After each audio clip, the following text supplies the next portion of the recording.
Okay. And I had gotten into every school that I had applied to from high school. And so before I got up, I'm sitting at the airport. My grandfather paid for me to get back because my parents, we grew up, I mean, not poor, but like, lower middle class. Yeah.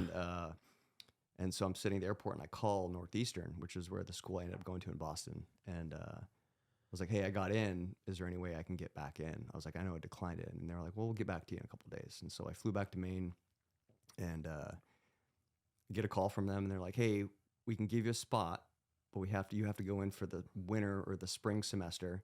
And all your financial aid that you got isn't a thing anymore. And I was like, we'll do it.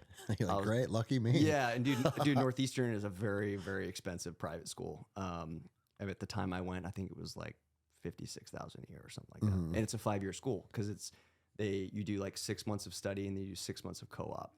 So I was like, all right, I'll figure it out. I have no idea. My parents were like, dude, we can't help you. Like, you know what I mean? Like, I don't know what we're gonna do. And I was like, I'll figure it out. Just let me get down there and I'll find my way. And so I did like one semester at University of Maine or in Orono in Bangor, Maine, just to do like my general ed or whatever. Transferred those credits down, and I started at Northeastern that January of 2008. So I got down there. Within the first 2 months, I was like, oh, I can't stay here. I was like, I can't stay. I can't afford it. I'd taken $47,000 in student loans my first year. Rent in Boston was like, $1,200 a month at the time. And I was like, oh, dude, I can't afford this. Even if I get a job, there's no way.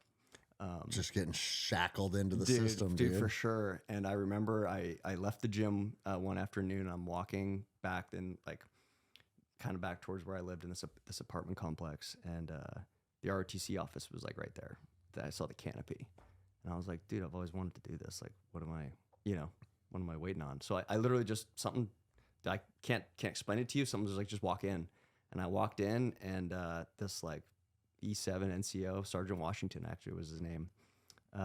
He's like, hey man, what's up? Can I help you? And I was like, yeah, man, I kind of want to like join. What do I need to do? And he's like, well, we can back pay all your student loans. We'll pay for all of your schooling. Dude, this is the surge. They have endless contracts. You know what I mean? Like by the time I left, dude, they had one contract a year for guys. So you had like 50 applicants for one spot.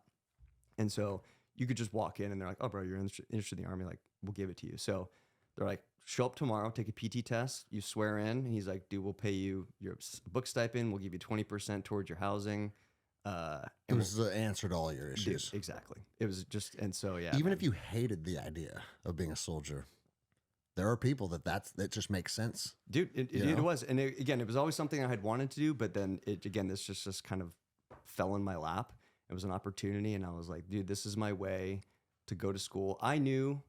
Greg, I knew if I didn't go to school I was never going to go back.